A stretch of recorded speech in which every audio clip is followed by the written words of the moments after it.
예, 방금 전에 김정석의 오프닝에서도 만나봤듯이 계엄이 선포된 지 대략 1년여 만에요. 비상계엄이 내란으로 규정 지어졌습니다. 한덕수 전 총리 1심 재판부가요.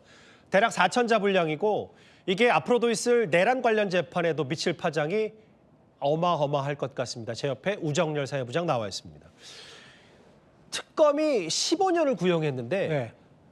1심 선고가 23년형이 나왔습니다. 맞습니다. 상당히 이례적인 것 같아요. 네, 내란 특검이 징역 15년을 구형했는데 오늘 재판부가 여기에 8년을 더해서 징역 23년을 구형했습니다. 예. 저도 생방송으로 지켜보다가 조금 놀랐어요. 예, 그러게요. 10년 안팎 정도를 예상했었거든요. 오늘 재판부가 남긴 말에 이 양형의 실마리가 있습니다. 예. 내란은 양형 기준이 없다. 이 사건에선 기준이 중요하지 않다고 했던 말인데요. 아하. 사기나 폭행 같은 범죄는 법원의 형량 기준이 따로 있잖아요. 그렇죠. 그런데 오늘 재판부는 이 아래로부터의 내란 그리고 예. 친위 쿠데타라고 부른 내란 범죄 같은 경우에는 1996년 그러니까 전두환 전 대통령의 반란수계 혐의 재판까지 거슬러 올라가야 합니다. 예. 1차 선고 기준으로 봐도 1심 선고 기준으로 봐도 30년 전 일이니까 양형 기준도 없고 그러니까 재판부가 알아서 형을 결정할 수 있다고 한 겁니다. 예. 한마디로 말씀드리면 전례 없는 범죄에 대해서는 전례 없는 형을 내릴 수 있다. 이렇게 결정한 건데요. 이해가 됐어요. 예. 네, 헌법을 수호할 의무가 있는 한덕수 전 총리가 12.3 계엄이 성공할지도 모른다는 생각에 그 일원으로 가담했다고 됐습니다. 예. 단순히 계엄을 방조하는 데 머무르지 않고 적극 가담했다고 본 거죠. 내란 가담자라고 본 거잖아요. 네. 그런데 23년형도 3년형이지만 법정 구속도 바로 됐단 말이죠. 이게 증거인멸 우려가 있다. 네.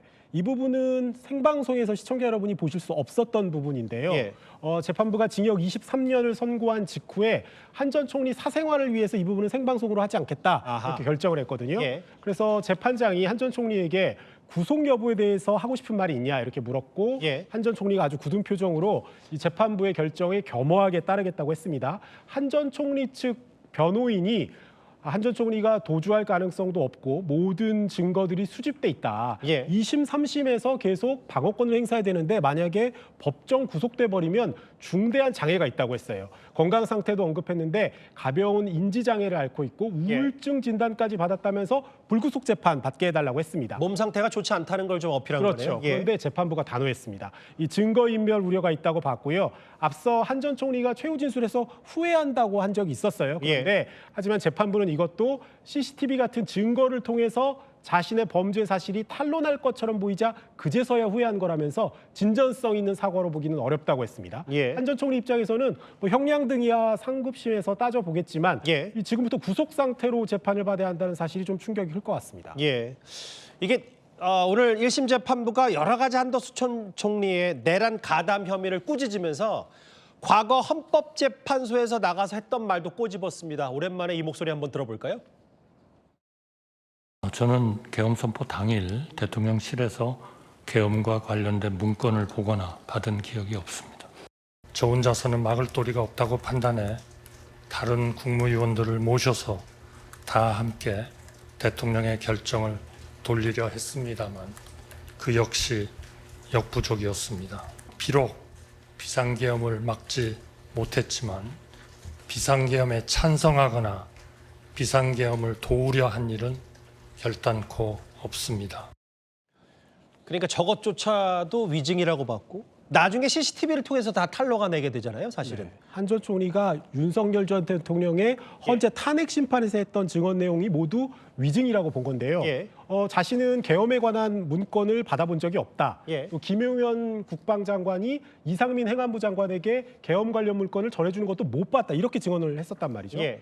그런데 재판 과정에서 특검이 공개한 CCTV 지금 뭐 나오겠습니다만 예. 한 전 총리가 국무회의장에 있던 계엄 문건을 챙겨나가는 모습 그리고 다른 국무위원들과 돌려보는 모습이 담겼습니다. 예. 이상민 장관과는 무려 16분에 걸쳐서 서로가 가진 문건을 둘러보면서 이야기를 나누는 모습도 확인됐거든요. 예. 재판부는 한 전 총리의 헌재 진술 시점이 계엄 선포일에서 불과 3개월밖에 안 지난 시점인데 이렇게 중요한 사안이 기억에 나지 않았다는 주장 받아주지 않았고요. 사실상 기억력을 핑계로 거짓 진술을 했다고 봤습니다. 그러면서 객관적 증거가 있는데도 아무런 기억이 나지 않는다면서 한 전 총리가 진실을 왜곡하고 책임을 회피하는 바람에 우리 사회 갈등이 더 심해졌고 이런 사회적 갈등이 쉽게 봉합되지 않을 걸로 보인다면서 한 전 총리의 책임을 무겁게 물었습니다. 그 우정렬 부장, 그러면 좀 정리를 하고 싶어서 오늘 이진관 재판장 1심 재판부는 이건 내란이라고 못 박은 거잖아요. 계엄 네. 선포는.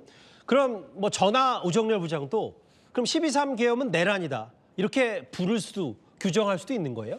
이 재판이 사실 윤석열 전 대통령의 재판은 아닙니다. 예. 한덕수 전 총리의 내란 가담 혐의의 유무죄를 판단하려다 보니까 예. 이게 정말 비상계엄이 내란이냐 아니냐 그 판단을 먼저 내릴 수밖에 없었던 건데 12.3 비상계엄 내란이라고 명확하게 규정을 했습니다. 예. 내란죄는 두 가지가 인정돼야 합니다. 예. 그 목적이 국헌문란에 있느냐 그리고 또 폭동이냐인데요. 그렇죠. 그 두 조건이 모두 인정된다는 게 오늘 판결 내용입니다. 기억하시겠지만 12.3 계엄 포고령 내용 보시면 국회와 지방의회, 정당의 활동 등 일체 정치 활동을 금지했었죠. 그리고 예. 언론과 출판은 계엄사령부의 통제를 받아야 한다. 이 포고령을 어기면 영장 없이 체포 구금할 수 있고 처단한다는 표현도 들어있었습니다. 예. 이런 포고문이 의회주의와 언론 자유 그리고 영장주의 같은 우리 헌법이 보장하는 가치를 정면으로 위배했기 때문에 국헌문란 목적이라고 보는데 충분하다는 게 오늘 재판부 판단이고요. 예. 이 무장한 계엄군과 경찰을 국회와 선관위 투입해 통제하려 한 것도 평온을 해치는 폭동을 일으킨 거라고 봤습니다. 결과적으로 예. 국헌문란 목적과 폭동 이 두 가지 조건 모두 인정되니까 내란이라는 게 오늘 판결의 핵심이죠. 윤 전 대통령 측은 이 비상계엄권은 우리 헌법이 규정하고 있는 대통령의 권리인데 이게 어떻게 내란이 되냐 이렇게 주장해 왔거든요. 그랬었죠. 그런데 예. 재판부는 이 권한을 어떤 목적에 어떻게 썼는지를 보면 내란이 맞다 이렇게 판단한 겁니다. 그러니까 이제 물론 뭐 이것도 1심이지만 윤 전 대통령 관련 재판이 나오면 어느 정도 내란으로 못 박힌 이 부분이 좀 가닥이 확실히 더 잡힐 수도 있고.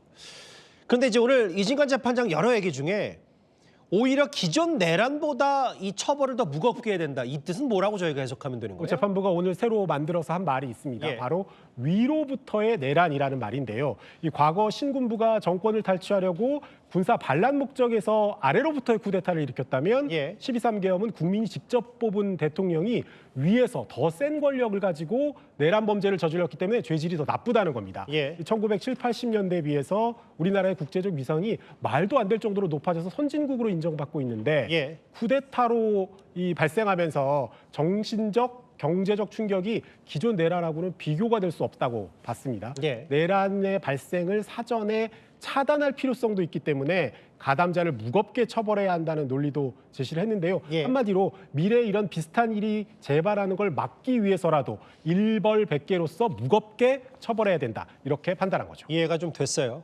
오늘 예상 밖의 중형 23년형을 한덕수 전 총리에게 선고한 이진관 재판장, 이진관 부장판사. 지금 1심 재판 과정에서도 여러 관심들도 많아졌고 그간 많은 재판 과정의 일들도 있었는데요. 그 화면도 저희가 잠시 준비를 했습니다. 누구십니까? 왜 오신 겁니까? 이 법정은 방청권이 있어야만 볼 수가 있습니다. 퇴장하십시오. 나가십시오. 나가십시오. 나가겠는데요. 말씀하시면 감시합니다. 나가는 양치하는 게 옳습니다. 양치는 권리를 한 말씀만 드리겠습니다. 감시합니다. 구금 장소에다 유치하도록 하겠습니다. 그러면 이거는 직권을 남용하는 진행입니다. 옆에 계신 분은 왜 있습니까? 나가십시오. 바로 안 나가시면 감시합니다. 과거 이제 김용현 전 장관 변호인과도 설전이 있었고 네. 뭐 조치까지 취했는데 이렇게 되면 일단 이진관 판사의 판단은 끝이 났고 1심에서 이제 지기현 부장판사가 하는 윤 전 대통령 내란 혐의 재판이 큰 관심사인데 내란이 맞다? 그럼 이제 내란 우두머리 혐의로 이제 윤 전 대통령이 지금 일단 사형이 구형된 상태인데 미칠 파장이 간단치는 않아 보여서요. 오늘 판결로 윤석열 전 대통령의 방어 논리가 많이 허물어졌어요. 예. 2시간짜리 계엄이 어디 있느냐. 그리고 국회의 계엄 해제 의결을 존중해서 예. 조기에 계엄도 해제했고 폭동도 없었다. 인명피해도 없었다. 이렇게 주장했는데 예. 오늘 재판부는 계엄이 몇 시간 만에 끝나고 인명피해도 없었던 거 이거 윤 전 대통령 같은 가담자 때문이 아니다 이렇게 못 박았습니다. 예.